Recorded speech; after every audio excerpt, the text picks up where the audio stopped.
explain the counter argument, you probably don't understand the issue very well. And I think that that type of thinking is very useful for markets. If you have whatever your particular view is, if you think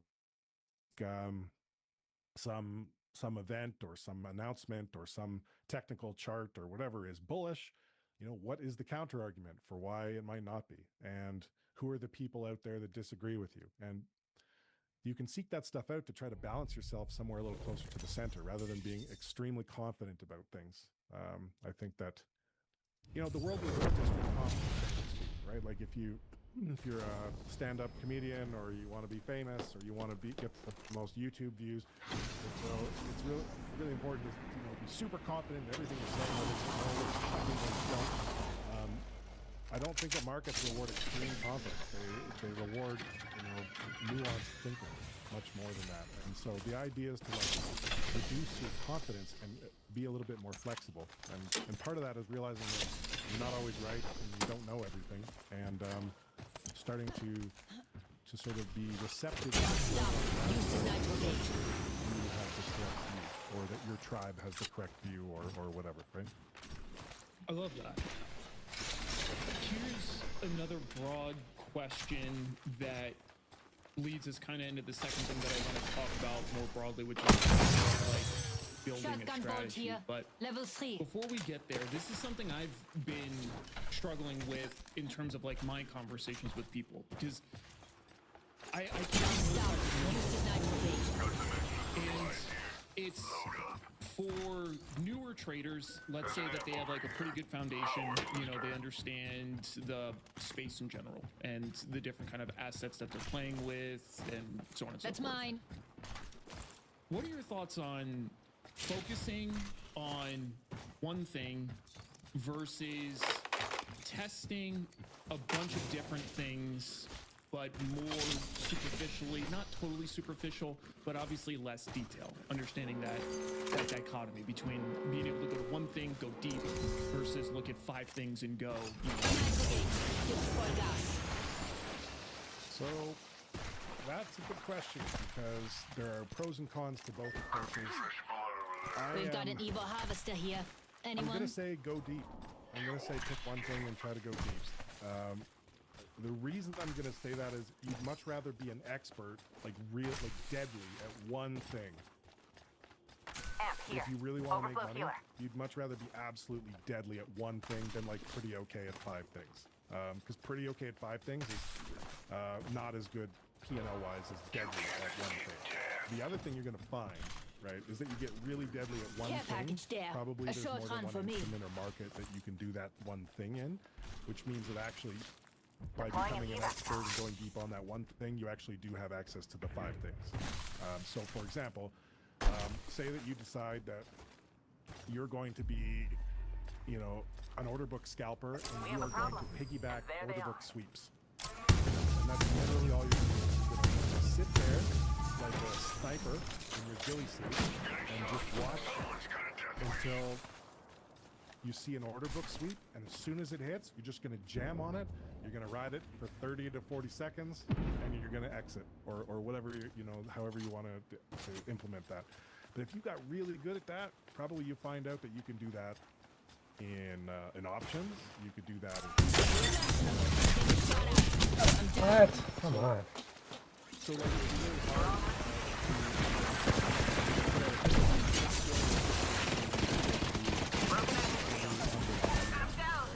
but it'd be a lot better to be really good at that than it would be to like be pretty good at selling balls.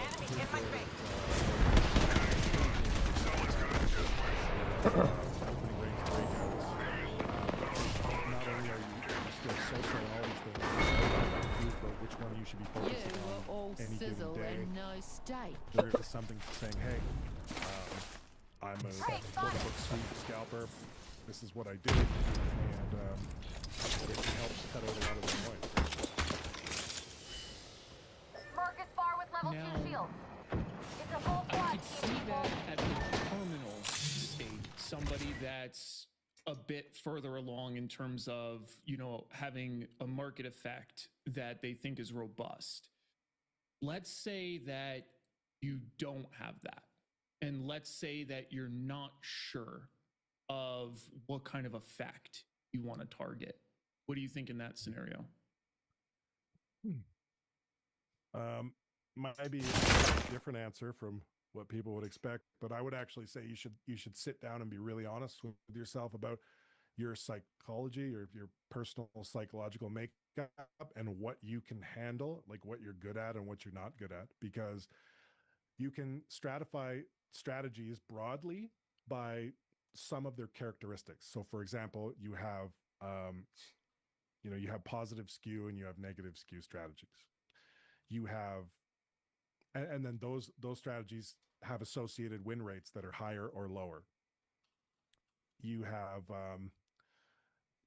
then your positively skewed strategy is going to take advantage of some kind of a tail event or some degree of tail event.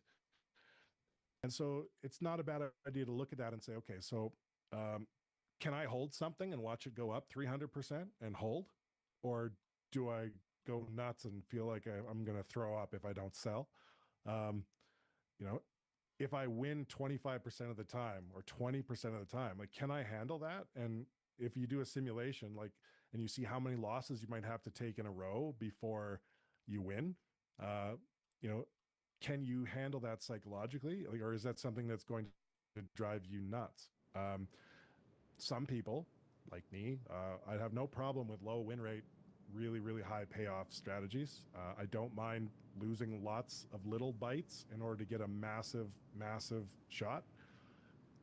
Other people, they find that they really need something that's more business-like, more regular, where their win rate is much higher. It's more consistent. It feels more like daily income, or it feels like at least there's a chance to make money every day.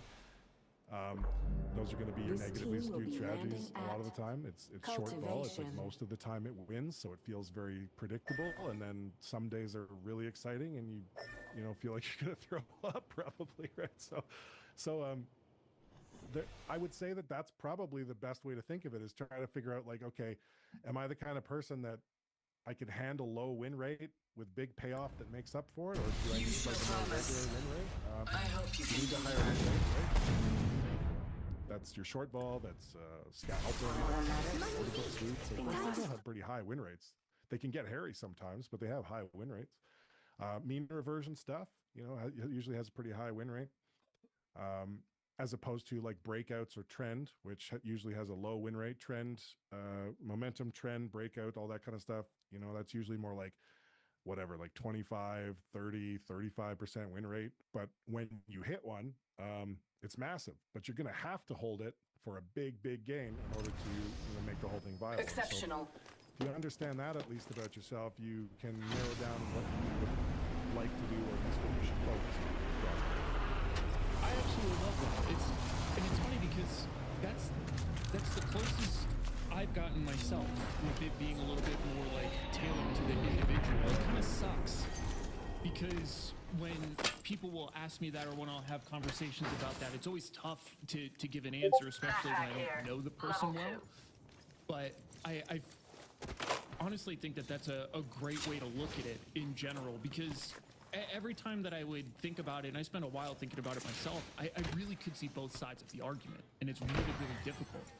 So I think it's a great way to do it, because you're naturally like putting yourself in an environment generally that fits you better to begin with, and then you can explore from there. Yeah, I mean, you really want to try and play to your strengths. Part of that is figuring out what you're able to handle better or worse. It's much more effective to double down on your strengths than it is to try and eradicate your weaknesses. So if you find that one of those is a lot easier for you to handle than the other, then you should probably move that direction. Earlier, you discussed a bit about developing a model for something like Vol. If there was somebody that's new to the concept, let's say that they understand volatility in general, but they're not familiar with the idea of modeling, what kind of like progression would you suggest to them in order to get closer and become more familiar with that as an idea? What, just modeling Vol as an idea? Yeah. So let's say that they wanted to follow the general idea of modeling the at the money straddle Vol or whatever the variant that we're thinking of. I need it. And Forget that. they hear that it makes Optics logical here. sense, but then they Mid-range. say like, I don't quite Forget know that. how to do it, Optics like here. how to start. Mid-range. What kind of progression do Care you think package would make has sense touched for down that? over there. Well, you probably.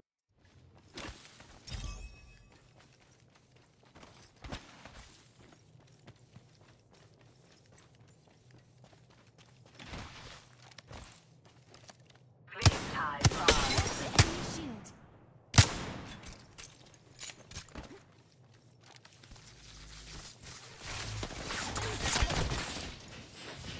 shield? Take it easy. Are you good?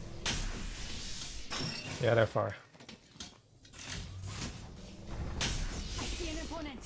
A second squad. Adjusting strategy. People on me. Behind me. Here, give us an edge.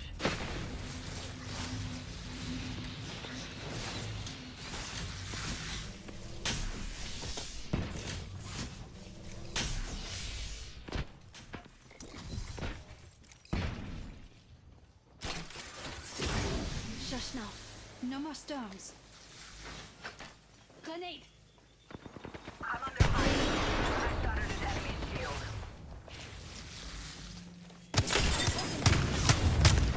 Throwing Arc Star.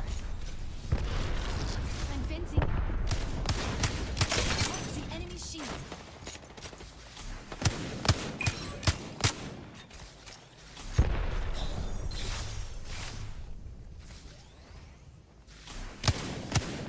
Taking fire. Enemy level detected. This way. Laying fences.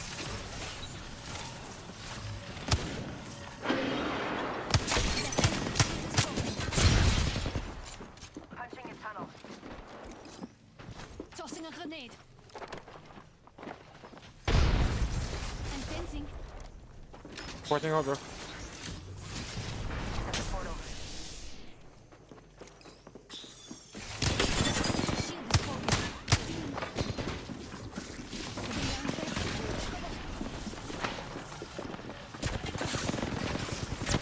Enemy shield cracked. I'm down.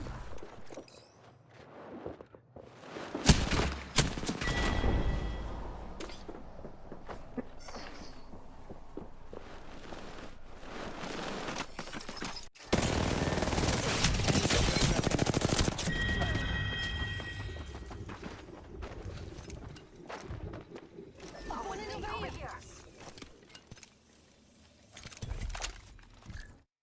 We end up going deep. What's up, everyone? Welcome back to the Outlier Podcast. I have Chris from Moon Tower AI, the dude that has everything perfectly sorted out, knows what's going to happen, predicts the future. So everybody's going to walk out of this like super rich, and it's going to be easy. So thank you for committing to that promise and guaranteeing that, Chris. It's great to have you. Eric, it's awesome to be here, man. It's really nice. It's really nice to meet you like this and get to hang out for a little bit. Beautiful. Well, the first thing I want to pick your brain a little bit on is I don't want to waste your time, go through your background. You have a lot of that on other podcasts so people can easily straddle Vol or, whatever other variant that we're thinking of. And they hear that it makes logical sense, but then they say like, I don't quite know how to do it, like how to start. What kind of progression do you think would make sense for that? Well, you'll probably end up going deep into the weeds before you eventually come back out and do something fairly simple. But I would recommend you and Sinclair's second book, Volatility Trading, so that you can become familiar with Arch and Garch models. You'll eventually discover that Garch is basically just an exponentially weighted moving average in a trench coat, but that's okay. Garch is still interesting. There's a million different Garch variants. Some of them are built to address different distributions. Some of them are for, jump gaps and things, overnight gaps. There are like hundreds and hundreds of different variants. Ewan has this joke where he says, if any of them were any good, there would only be one Garch model. So it's sort of an indication that none of them are particularly excellent. But They do make good material for writing new SSRN papers, so I guess people keep pumping these things out and finding new ways to sort of tweak it. What you're gonna, but like that's kind of like the basics, I think, in terms of where to get started. Ewan's volatility trading book goes through a bunch of the different standard or more popular Garch models. There are other ways to do it. There's stochastic volatility models, right? There's you know, the Heston model. There's all kinds of different things you could do. Again, It's got this inside.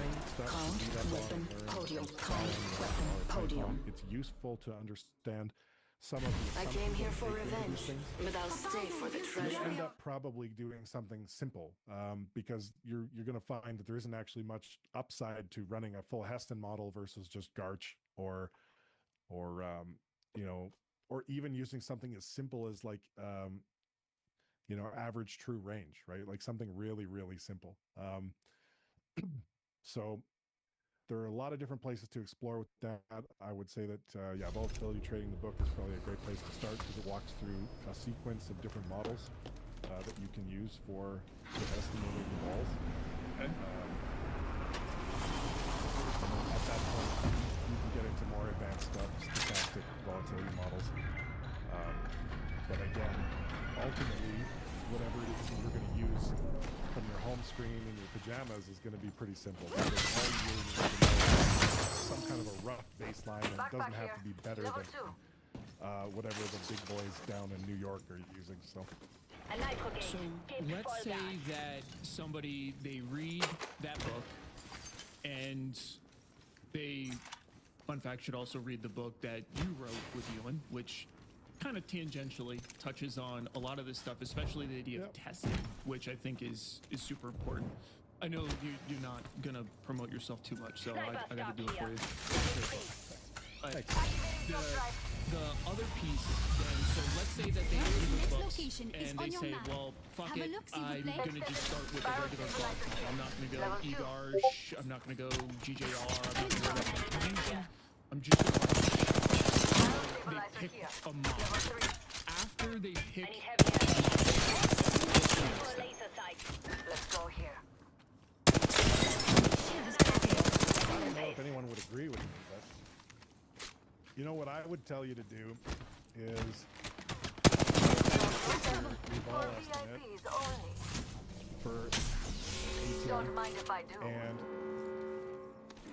and then I would estimate a straddle price from it, so that you basically have two estimates. You've got your model ATM IV, and then the straddle price, and then every day you're going to look at the start of the market. You're going to look at the ATM IV, and you're going to look at the straddle price for whatever tenor you're looking at, and you're going to record whether the market IV is above or below your estimate, and then you're going to record whether the straddle price is above or below your estimate. What you're going to find is that there's only 4 possibilities, right? Above, below, Playing with under. fences. Very pedestrian, basic ass stuff. You're going to find that certain of those conditions are better for selling them. Planting fences. Those conditions are better for Behind us. long balls. The guy was by another team. Basically, even though the model itself is not super sophisticated, you can use our compared to your model, assuming of course the market includes a lot more in the model, which it does, and it will, and you can use that to basically figure out what the day today is most likely to be. That would be the way to use the model effectively. Another Not squad's just- attacking. My model says that IV is high, so I do this. That's not quite the right way. The right way is Broke an enemy really shield. accepting the market's Half reset. differences Ah, between it fucked your me model up, and record what happens based on, like I said, the 4 possible conditions or configurations. So bringing us back a few steps, Frag out. what kind of platform Enemy would shooting you output. recommend? I know you mentioned Down the Python rifle gauge. Pick up R. R the is pace. kind of specific. It's good for some stuff, but They're shooting at me. I'm down, of those repeat, I'm platforms, down. What the fuck let's you say doing that up there, bro? There's Xbox 3 out is there. familiar, which also you have Throwing good an arc star. resources on that, but specifically modeling. You didn't even give But yourself a nitro to if get you out. were to compare them to a platform, Tossing a grenade. I'm down. Why did you push that? For analysis, it's not very good for like Putting live down the overlay fence. stuff. But to be honest, I'm running out of ammo. Can you drop an alt? Run something live. Grab his in banner. Python from your home computer, trying to like it's crazy stressful. I would much rather make the final decision. That's just my preference. I mean, I've got stuff that I run in Python. I've got Mama's got you now. scanners and things that I run in Python. Eyes a star. Procedures and things like that. So I'm not going to not Python. If you want to use Python, go for it. It's great. But R is wonderful for this kind of Lucky stuff us. too. We have a mobile It's respawn a lot, beacon. I think it's a lot Triple easier Zegia. to pick up as a beginner for sure. It's very powerful. So I would probably go that way. You can get some really good API feeds that go directly into R. And then you're pretty much good to go. Like there's massive API, right? Where you can get Planting fences. fix and see the options change and stuff. You can do all the analysis basically for that. Okay, they're shooting at me. It's up to the individual. I mean, some people like Python more power to them. yeah, right on. And I definitely can see the benefit of that way. I think my natural leaning would probably be Python, specifically because for kind of like a standard trader, you can definitely but as far as getting to the level of detail that you're talking about, Planting fences. I think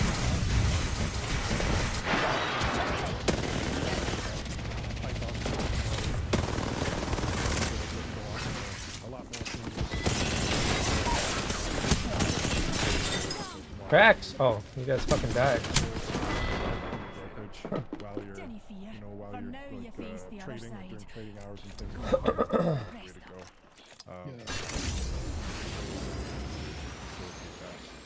So, for example, maybe you're looking for some kind of a scanner that you want to know what the hottest option contracts are today in 2 DTE. Which ones have the most volume coming in, and you just want a scanner to tell you which ones they are, right? Python would be where you would want to make that for sure. Yeah, got it. And another piece that you talked about, so they read the books, they decide Garsh, they decide R, they get spun up on how to navigate R, and then they also Get get it. their heads out of their ass and realize that AI can them down. through quite literally all of this, so there's no excuse not to use Team any of team them. I got your And back. the next piece after that, you talked about selecting a 10. So obviously, Setting the fence. layman's terms is duration.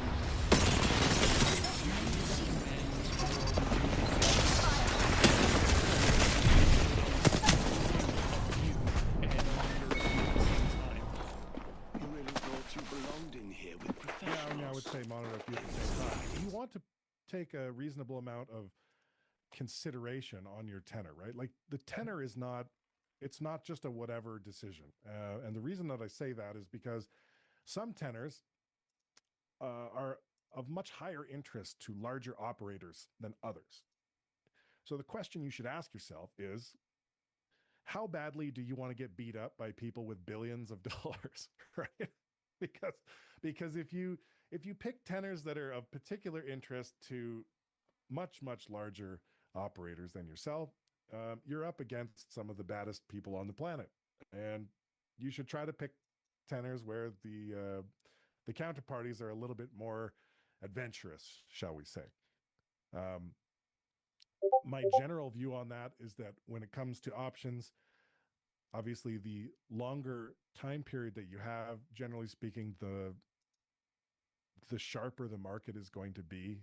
Usually the sharper the market time that is that when it comes to options, obviously, the longer time period that you have, generally speaking, the sharper the market is going to be. Usually, there's a lot of money that goes into those, like your 30-day options. Like, that's not really something that you want to mess with. If you think that you have an edge, probably you'd want to go really short or really long. It's the middle stuff that tends to be tricky, right? Like 30 days, 60 days, 90 days. The market's pretty sharp, 30, 60, 90 days. My general observations, there's a little bit more light to be found in very, very short dated options and very, very long dated options like leaps, right? And so if you're looking at one of the ends, one of the extremes, probably you'll be okay. If you're looking in that comfortable middle ground, probably you're going to get powerballed. And for those that aren't reading in between, or I guess listening in between the lines here of what Andrew's talking about, it's like stuff like this is literal gold. And the reason why it's so valuable is because a big part of being a retail trader is finding your space to operate. And what he's talking about in the context of picking the tender for your Garsh model literally applies to just about everything that you're looking at. So what he's summarizing up to is if you're picking things that are in direct competition with really capitalized markets, that's a tough way to do business. And you should apply that kind of mindset across your operation. That doesn't mean that you can't do stuff where other people are, but you're definitely gonna find yourself constrained. And the reason why I'm talking about this is, and I want to get your take on this, is because I think one of the diseases that has happened to retail traders, in terms of options specifically, is I feel like retail is broadly become liquidity snobs. Like they've heard that you're supposed to care a lot about liquidity, and liquidity is kind of massively important, which in no way am I suggesting that it's not. But if you demand, 2-cent spreads comparative to what you're going to see in SPY across, relative value and other stuff that you're trading, it's going to naturally limit you operating in a lot of those other kinds of markets. What kind of relationship do you think makes sense for retail traders and liquidity, specifically in terms of how that naturally funnels them into different markets? Well, I mean, it's like you said, there's sort of a balance that has to be had there. I mean, obviously you need enough liquidity to get filled, to get in, to get out. I'm fencing. The smaller, tighter the spread, the more competitive that market is, generally speaking. So whatever you think the upside of the tight spread is probably negated by the fact that there are many more sets of eyes on this instrument, and they're all really interested in taking your money just as much as you're interested in taking theirs. And so you have to balance that, right? If something had a much wider spread, but it was moving more, and you were able to still make money despite crazy spreads, it really wouldn't matter if the spread was a lot bigger, and that might dissuade some people from being there. The lack of total liquidity might dissuade larger, sharper participants from competing.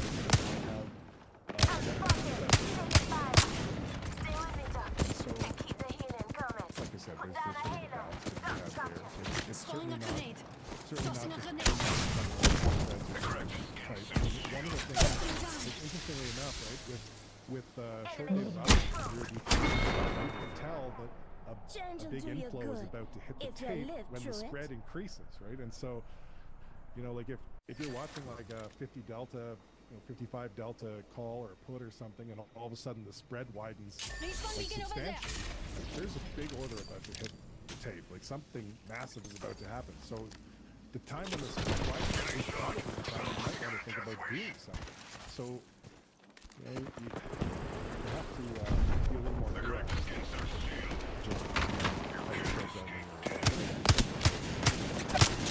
It leads to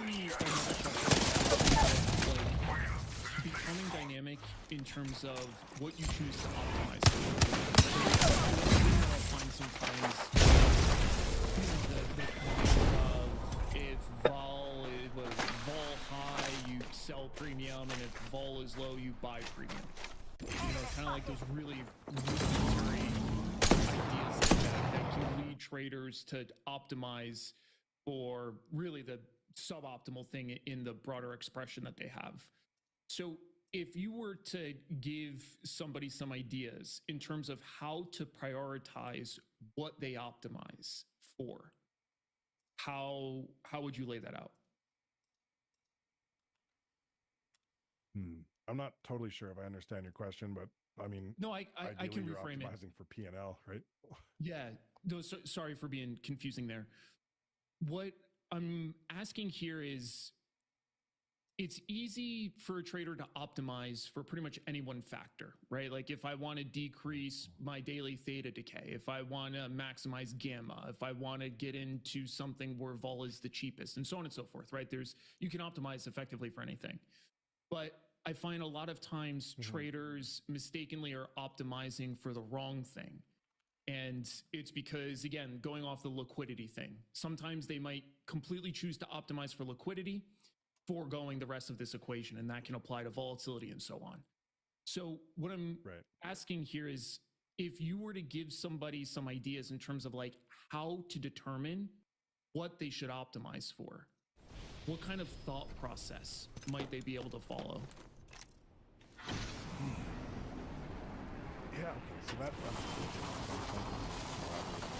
Sorry for the unclear. Yeah, first you know, it's so one of the things that I think creates this confusion is that, especially on a place like Twitter, we have a confluence of different people operating in markets that are not all doing the same thing, and they're all giving advice that isn't necessarily directly applicable to the retail trader. It's like different animals in the jungle. They're all in the same jungle, but they're all, you know, trying to eat different things. And it's not.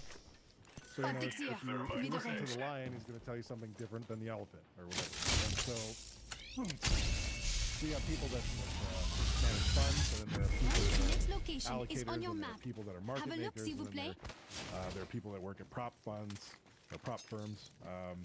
You know, and then there are retail traders, and there are a lot of commonalities and similarities, but they don't all see things the same way. They don't all act with the same stuff, and so what they would tell you to optimize for in this particular example might be very different.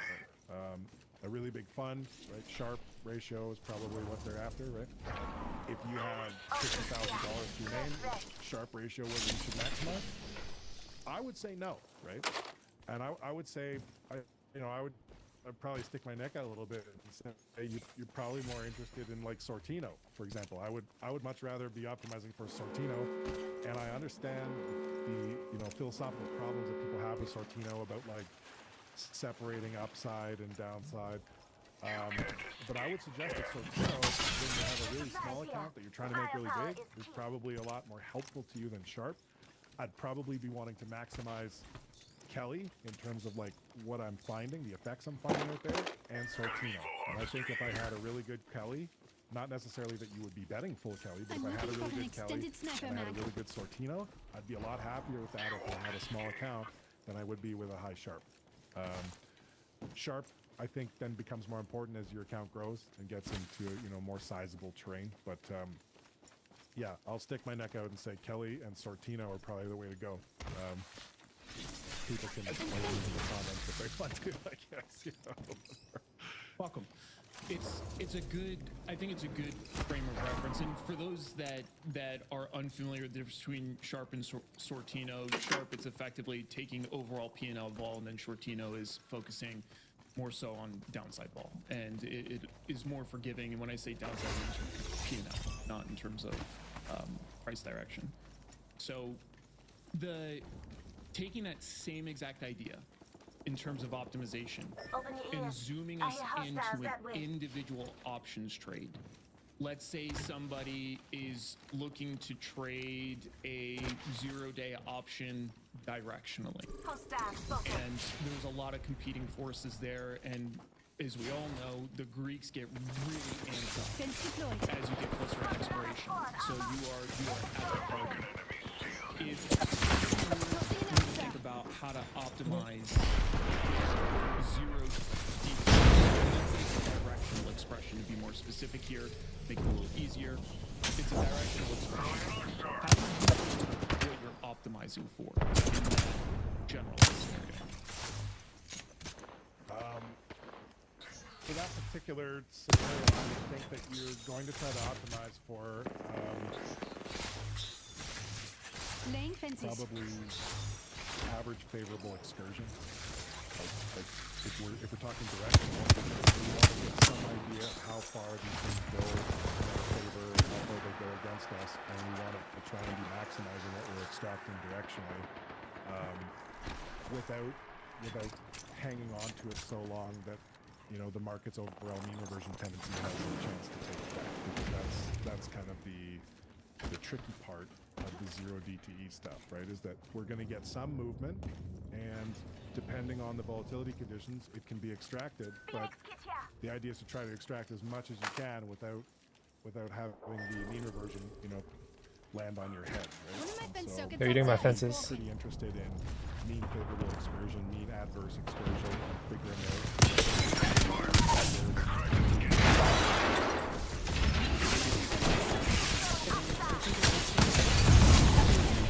Two knock. A lot of newer traders will have. And I had one more question, if you have a few minutes. Thanks. This one's a little bit more of something that I've been thinking about and kind of not sure what my general opinion is on it, which is if there's a retail trader that wants to, start trading a specific strategy. Let's say that they find a market that they love.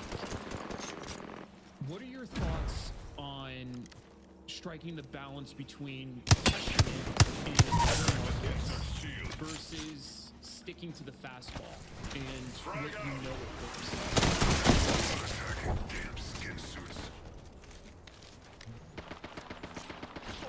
By default, I would say stick to the fastball here and where you can. Even something that's long-term momentum. Wow, come on. How are you not looking at this guy? There are times, like we're seeing right now, where it's not working very well right now at all, because there's a lot of repositioning, there's a lot of choppiness. Crazy. I would say maybe try to expand or look for other things when things slow down a little bit for you. When the iron is hot, it's time to strike. If it's working, if you have an instrument and you're able to extract some effect from it and it's working, hammer it, right? Absolutely hammer it. Work it until it seems to stop working, and try to figure out the seasonality or the conditions that bring it around again, or that make it go away, so that you can. There is nothing that reliably works all the time through every month, through every season in the market, right? Like that's whether you're shorting vol, whether you're directional options trading, you're longing futures, whether you're doing mean reversion stuff, whether you're doing trend following, whether you're doing breakouts. There's nothing that works around the clock every single day, every single month. And so the idea is to try to find the times that are better or worse, and then to really load up on the times when it's working better, and to be patient when it's not, or to do something else. Quick follow-up to that. If somebody is monitoring how something is working and trying to identify when it's not working anymore, sometimes that can be unclear. Sometimes you can go through a temporary dip in a path, and sometimes obviously it's a change in regime. What kind of tools do you use to help monitor that? Something like cumulative P&L and whatever else? Yeah, I mean, and you could do that. You could look at the Sharpe ratio of various strategies. So you could be monitoring like momentum, 1 month, 3 month, 6 month, 12 month, 12 month, minus the first month or whatever, like the standard, time series momentum from the SSRN paper. You could be looking at basically like rolling performance metrics for strategies, in addition to like individual tickers or subsections or whatever. It can give you some insight, right? Like because you can notice, just like without even getting into the data, like just with your eyeballs, you can kind of notice like, hey, short ball's been cleaning up the last little while. Like we've been inside the straddle like what 6 days in a row or something, or long vol seems to have been like we've had 3 straddle breaks in the last 4 days. And that can, I mean, that should get the wheels turning, right? That there is like that the performance of the strategies at a high level themselves has some cycle to it. I'm fine. You know, if we broke the straddle every single day, the straddle would change eventually, right? And if we never broke the straddle would change eventually. It would start to get smaller, right? And so like the market is adjusting to the performance of these types of things, and we can watch those things to give us some insight about what's working right now, and more importantly, what might begin to work again in the future when we transition to the next part of the cycle or whatever, you know, phase we're in. Huge. Makes a ton of sense, and thank you. And I kind of lied before. I have one final question. I promised last one. I'm known for lying on the last questions because as I hear stuff, more stuff comes in my brain. And you mentioned something that I've recently started doing, and I genuinely want your input. So like, don't feel like you have to like pull any punches if you think that this is absolutely fucking stupid. But when people have like reached out to me asking about like what kind of market effect should I focus on to begin with, let's say that they don't have a list of market effects that they're Extended familiar light with yet. Maglia. Level What 2. I've started doing is recommending that they actually go to a place like SSRN and they identify a really well studied and really well documented effect and focusing on that to begin with. And the premise I have is not that that's going to be your massive moneymaker, but it provides a solid backbone to build a good operation around. Whereas if you don't have something like that, and let's say that you pick this esoteric market effect that's unproven, unstudied, but you don't know how to study things yet, and you don't know how to validate what you're doing, then you could just be building something based on absolutely nothing. So I've kind of gone that direction, and I'm like genuinely curious your genuine thoughts. Level 3. So I like that idea. If I was going to supplement what you just said, I would say momentum should be the thing that you should be applying SSRM. Switching it up. Momentum is an effect that everyone can understand, and then there are a ton of different applications for momentum, but that's like a really, you can't be too far off if you start with momentum, because at least the effect that Extended you're heavy looking magia. at is Level 3. something that's real. People have some disagreements about some of the various details and this and that, but it really doesn't matter. Momentum is a good place to start. I could take you to an even grittier place to start.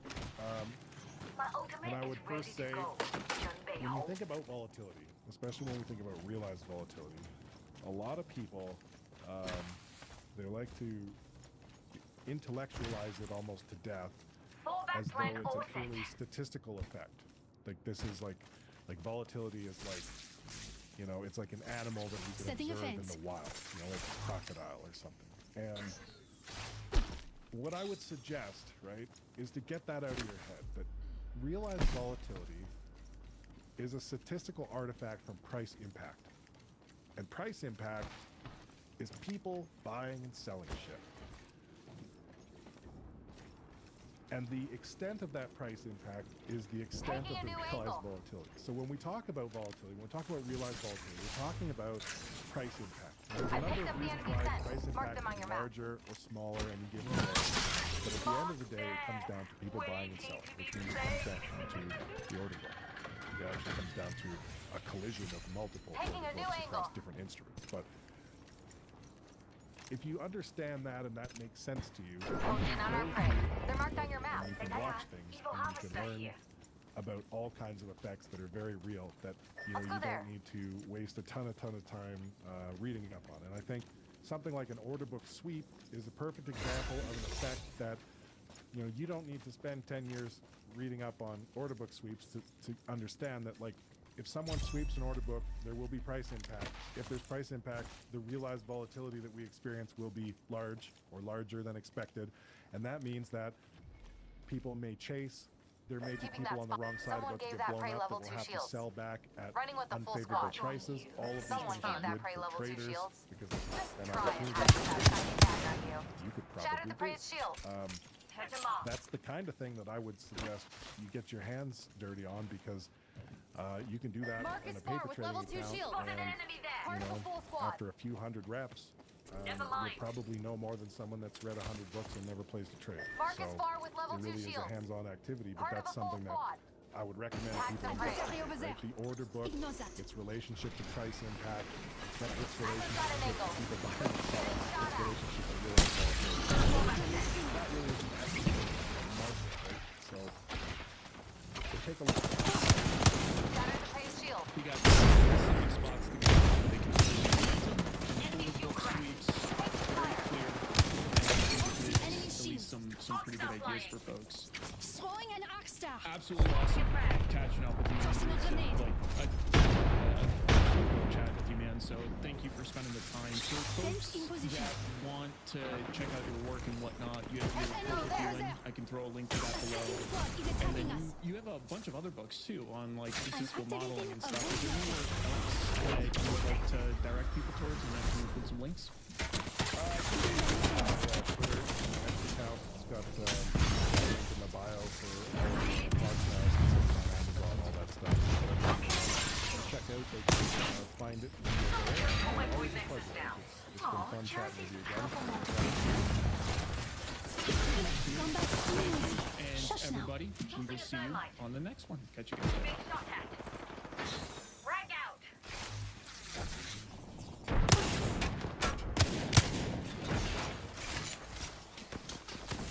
What's up, everyone? Welcome back to the Outlier Podcast. We have Ewan Sinclair back. I actually chose him for this podcast with a specific idea in mind. A lot of times we talk about markets and volatility, but I was recently having a couple conversations with folks, and it still strikes me Laying fences. Right here. the misinformation and the Tossing an misunderstanding that exists between the overlap and glorious shield. lack thereof between institutional and retail. I immediately Try and thought hide of with that you shiny to tag have on a you. conversation about Shatter this the prey's because shield. he's done both. He's done institutional, then you took a break, you did your personal account for a little bit, then you went Stop back. lying. So you have like Stop a lying. very deep level Get of right experience down. on both sides of this equation. And so I'm really about this because I think I refer to these things as like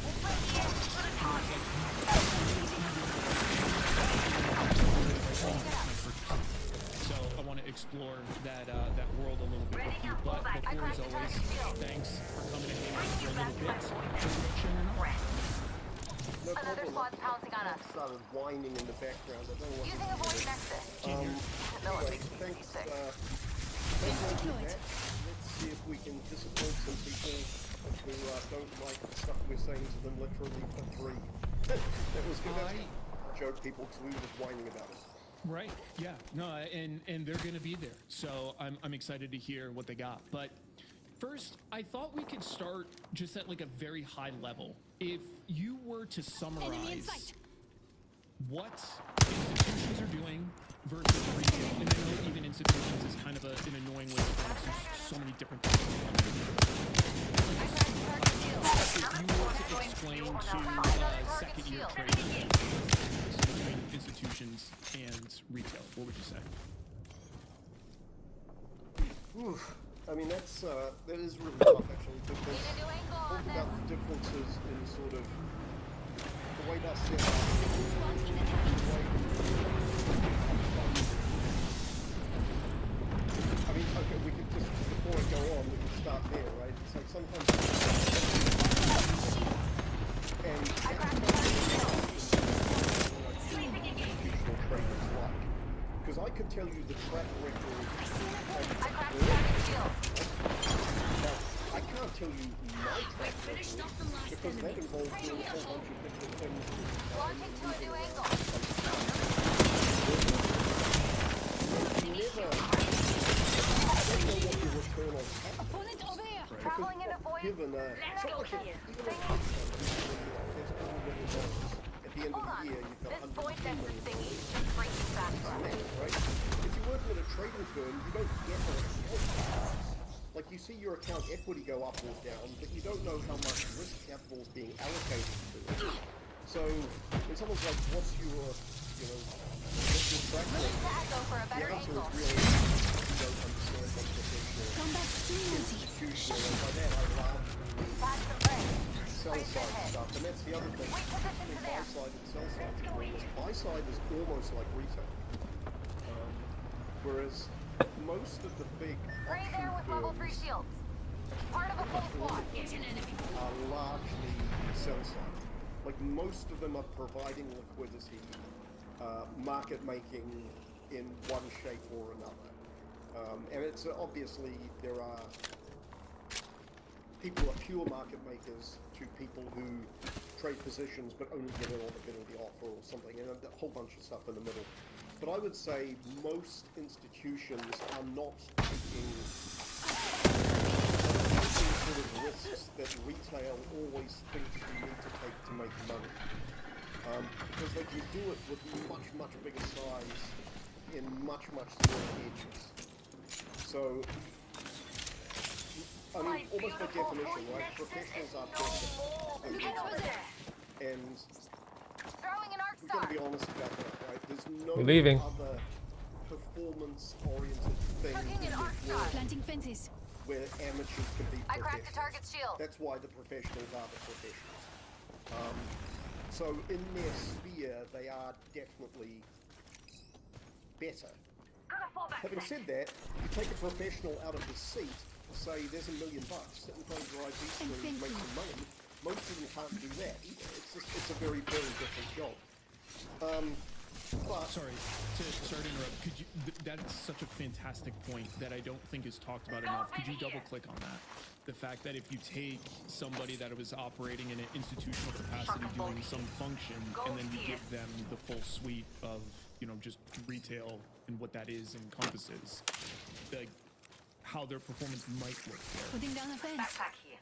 well, for a lot of them, they wouldn't have the first clue where to start because they're a piece of a team, right? They might be at the end of a chain of sales groups where they have to make a market, but they're making a market to a structured Let's go. desk, which That is way. then decomposing it, talking to a sales guy, pitching it to the customer, and then it comes back to them. That's totally different to me saying, there's the S&P option chain, make some money. I So spotted I an don't enemy. take the sweet angle. often they Moving. will be like literally Deploying one an part evac of tower. a production. Broken enemy shield. But also, even if they're trading, right, they're the Goldman That way. Sachs Come equity on. options trader.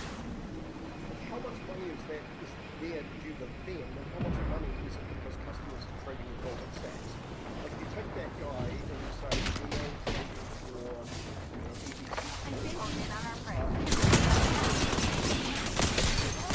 So even if knowledge is making all this money, that's not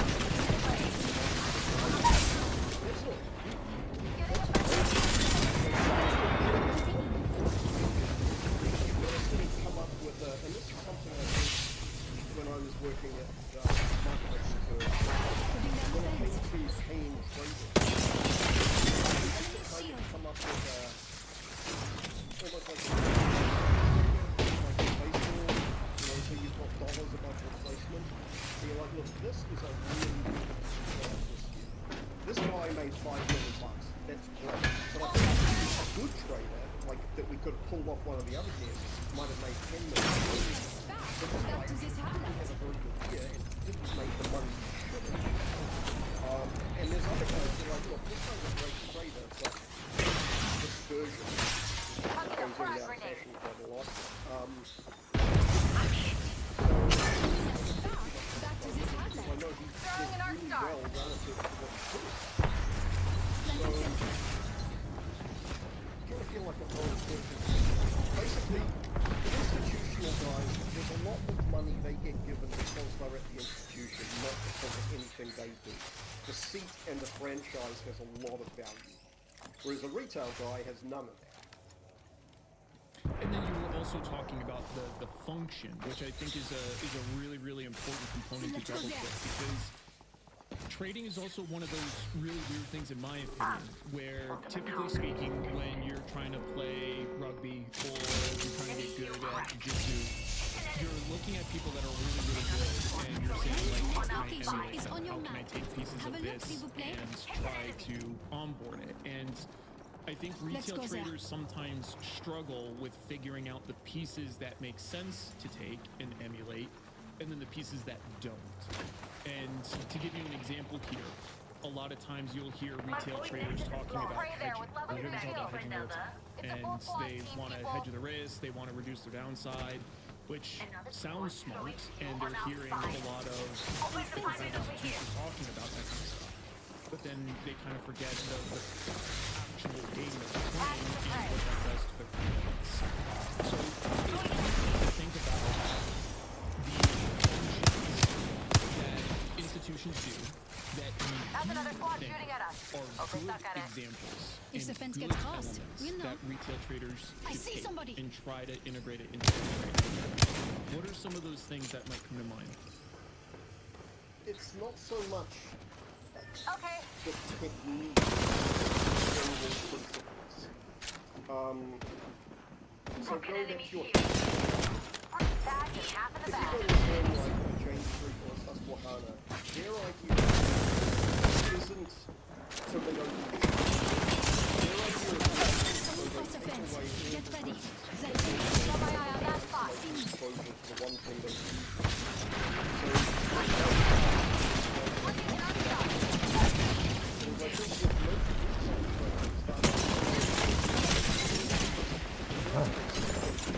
think with most Taking a new angle.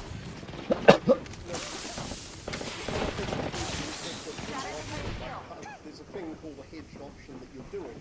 So that's the first big confusion. But the second thing is I'm going to hedge to stop my catastrophic loss. Enemy very close. That's another squad shooting.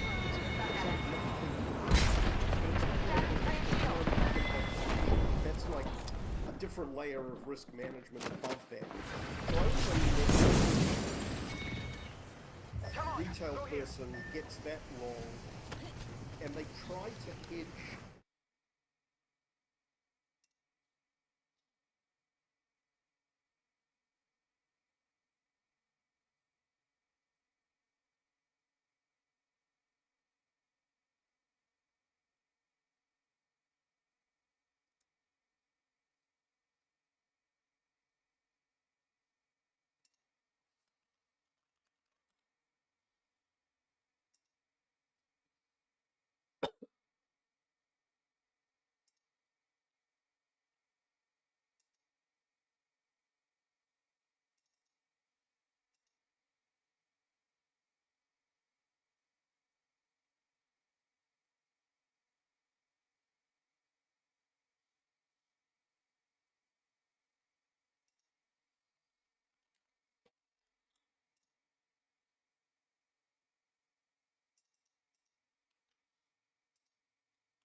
Assault rifle here.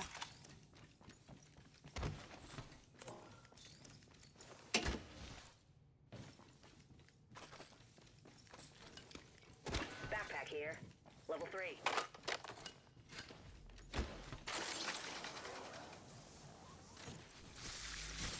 I'm fencing.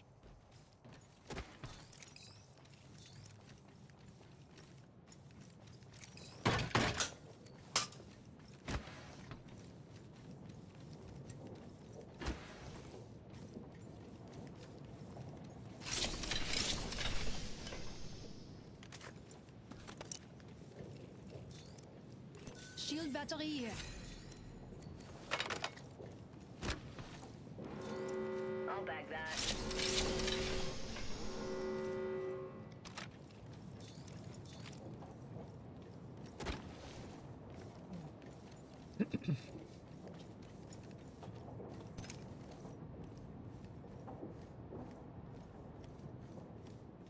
There's an Evo harvester here.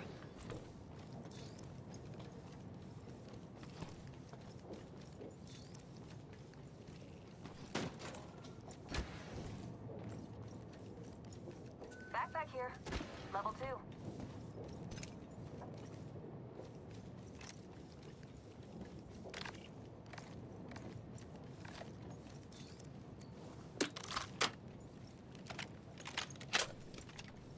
Got a lock on our enemy's positions.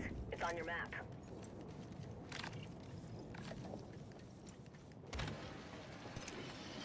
There's an Evo harvester here. We should cruise over there.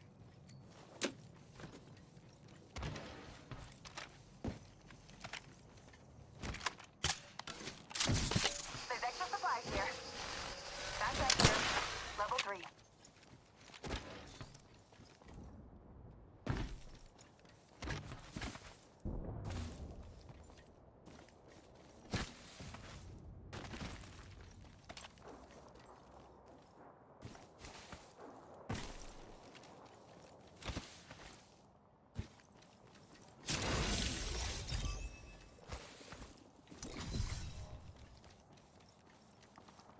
I spotted an enemy.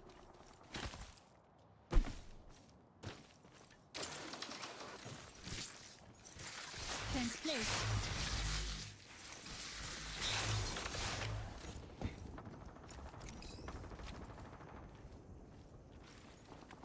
I spotted an enemy. Copy.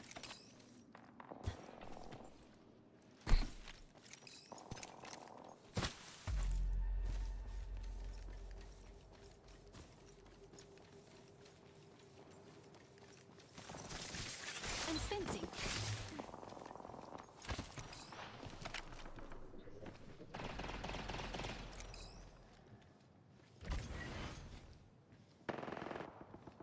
Close, right?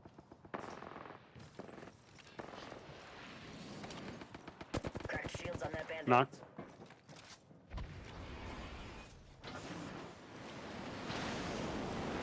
Taking shots here. Hey!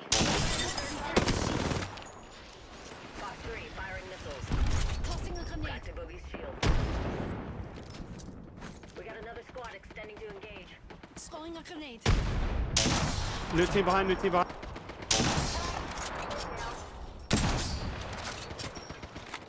Bogey right here.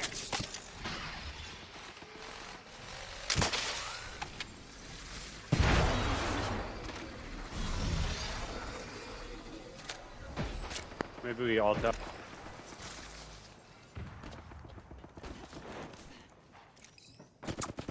Taking fire.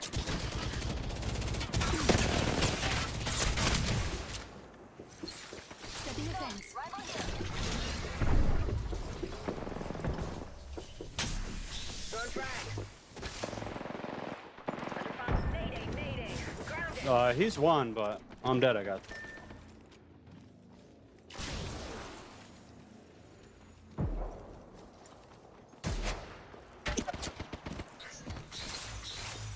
Enemy reviving here.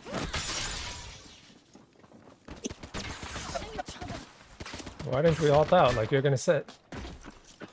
Brother, there's a team shooting us in the back. You can't outrun the Orc train. Well, why'd you run out? Just stay inside. Okay, right here. Over here.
Shotgun bolt here.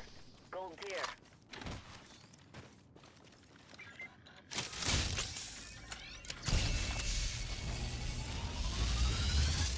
Ring's next location is on your map.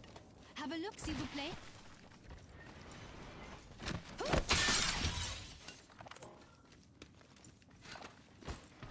We should maneuver to that area.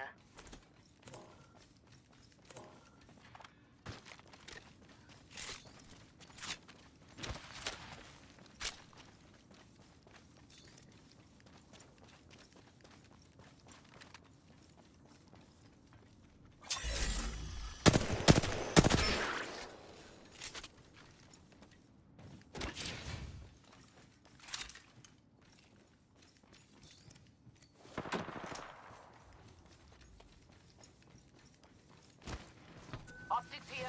Close Thanks a range. bunch. Laying fences.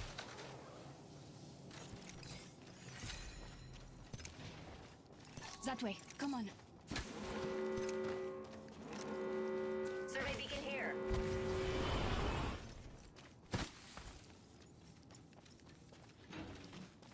Boots on radar. Check a map.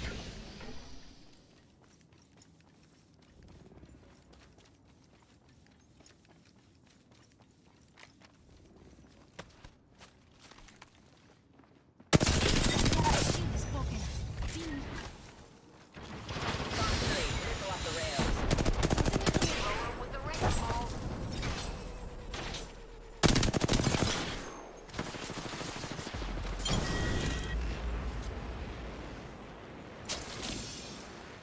We kick serious butt. I Yeah, learned that thanks. from the last champion. Cheer, cuz.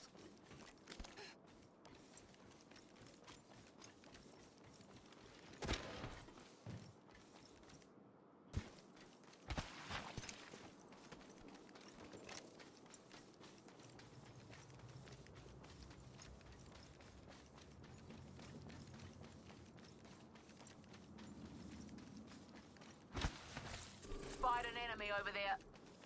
Uh-huh. Enemy right here.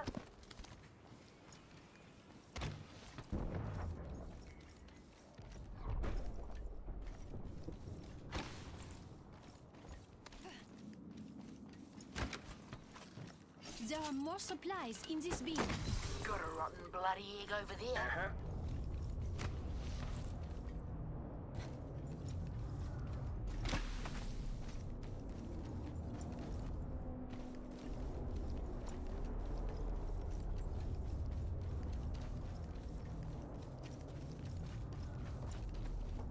Got an enemy right here. Drone's ripping through.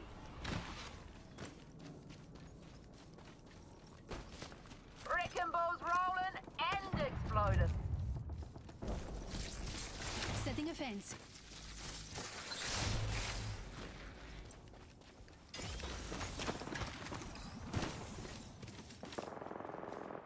Enemy there. Gotta drill some sensors here. Eat a thermite grenade.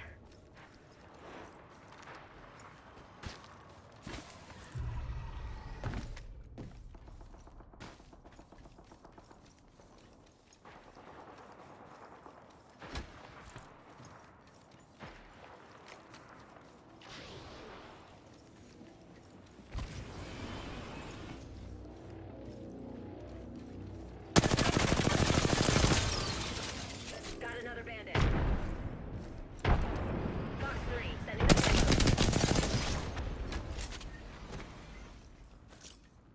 Tossing a grenade. I see an enemy.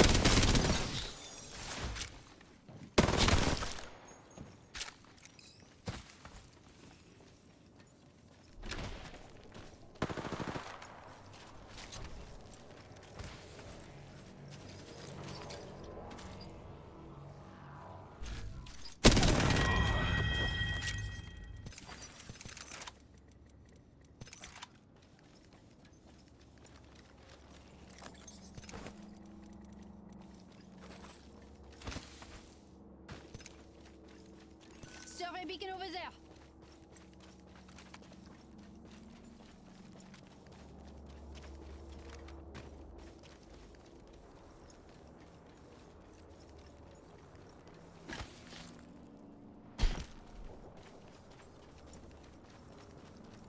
He's on radar. Check your map. Enemy over there. Alert 5, Valkyrie actual. Ready for burn. How copy? Main engine burn. Drinks are not complimentary on this flight, though you'll wish to God they were soon enough. Enemy real close. Fox 3, got radar lock.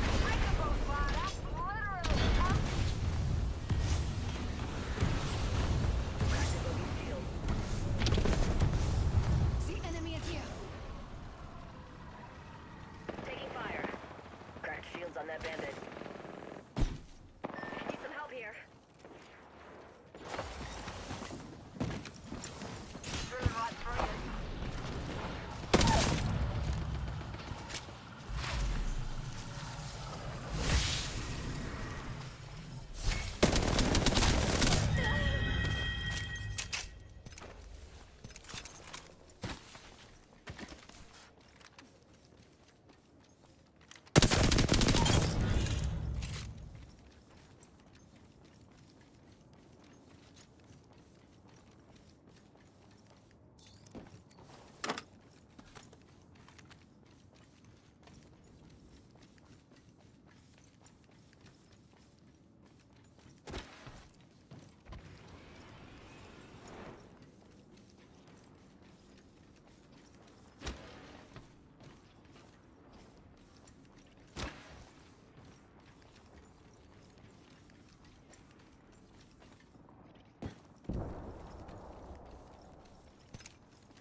Survey beacon over there. Yep, copy.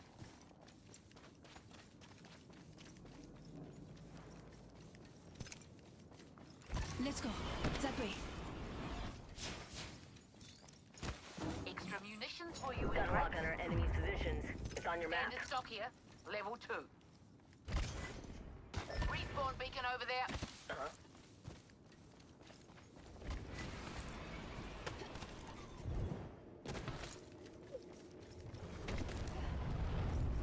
Fox 3, launching missiles.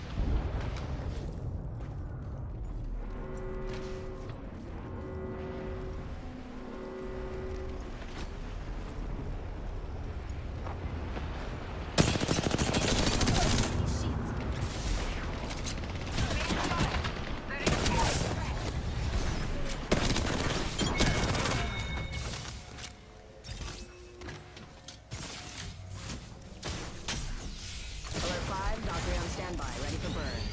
Main engine burn. If you are unable to assist in an emergency, just shoot wildly into the air. Maybe you'll get lucky. Fox 3, missile off the rails. Enemy shield is broken. See?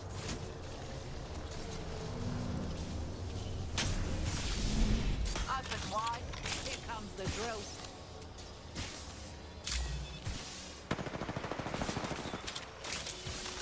Demolition ball on fire.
Being shot at. Killing and drilling. Crack the shields on that bandit.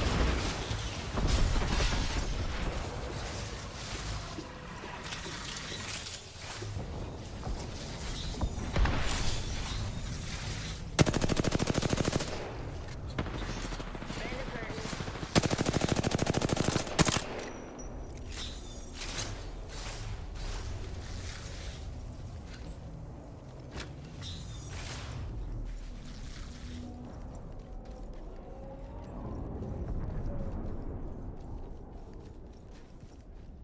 Grab. Nah, me.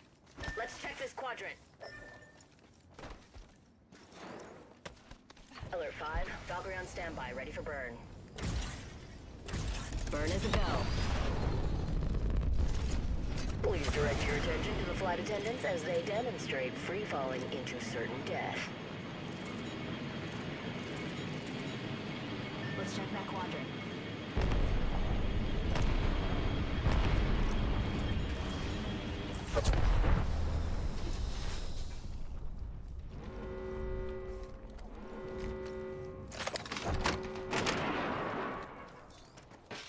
There's an ant here.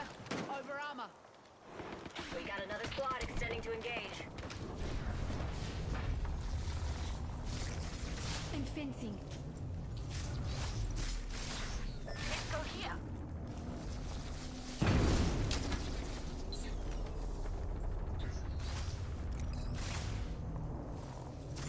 Fence in position.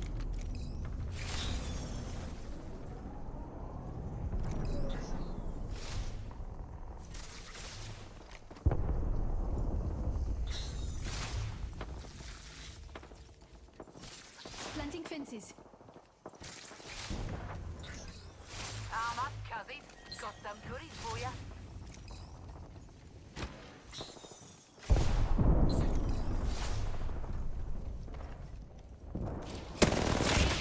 Shields on that bandit. Fox 3, missile off the rails. Mid-range.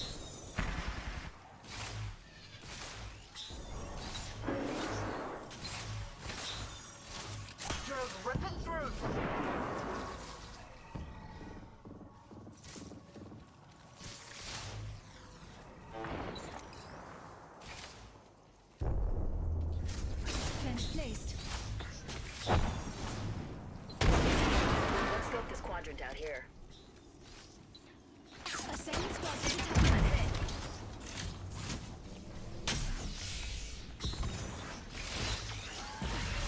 That's that one. That's that one.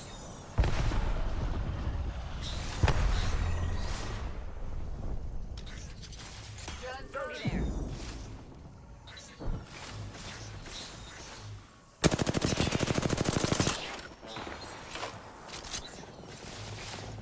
Taking fire.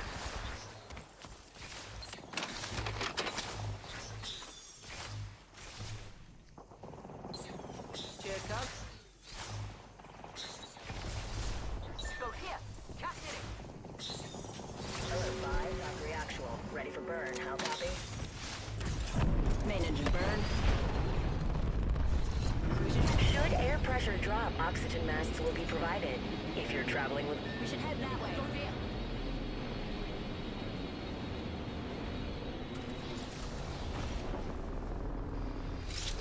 We can scan this area.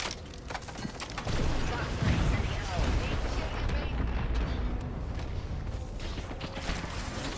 Working here. Eyes are strong. Saw some progress.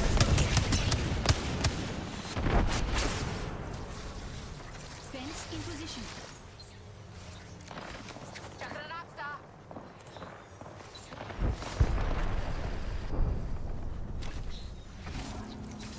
Fence placed. Keep shooting at me.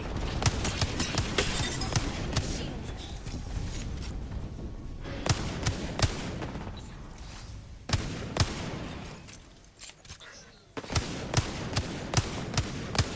Fox 3, sending the payload. Grab the shield for that bandit.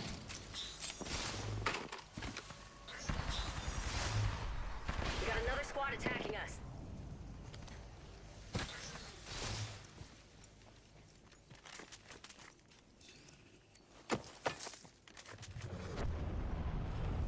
I see somebody. Invalid. Being shot at.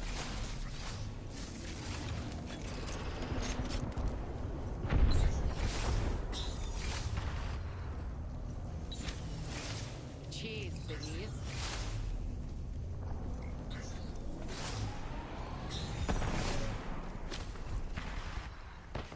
Scaring through.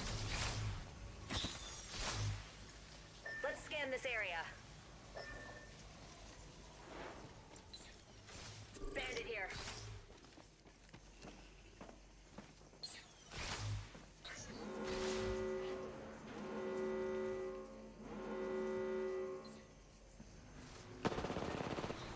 Fox 3, missile off the rail. Taking fire.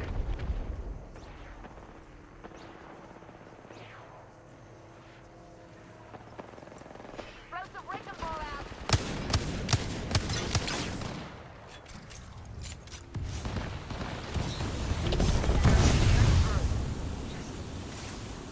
We got another squad extending the game. Got another bandit.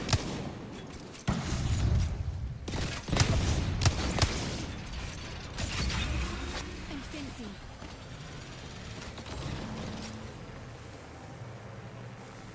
Being shot at.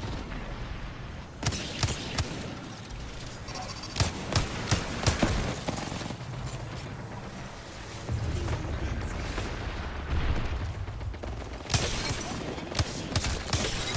Enemy shield. Real Captain Marine. Destroying a grenade. Bandits. Destroying an hostile. Need some help over here. It's not safe. Cover it. Damn it. I just enemies reviving here. I'm gonna make this world. I'm gonna come on you. I'm gonna come on you. I'm gonna come on you. I'm gonna come on you. I'm gonna come on you. I'm gonna. You are the Apex Champions.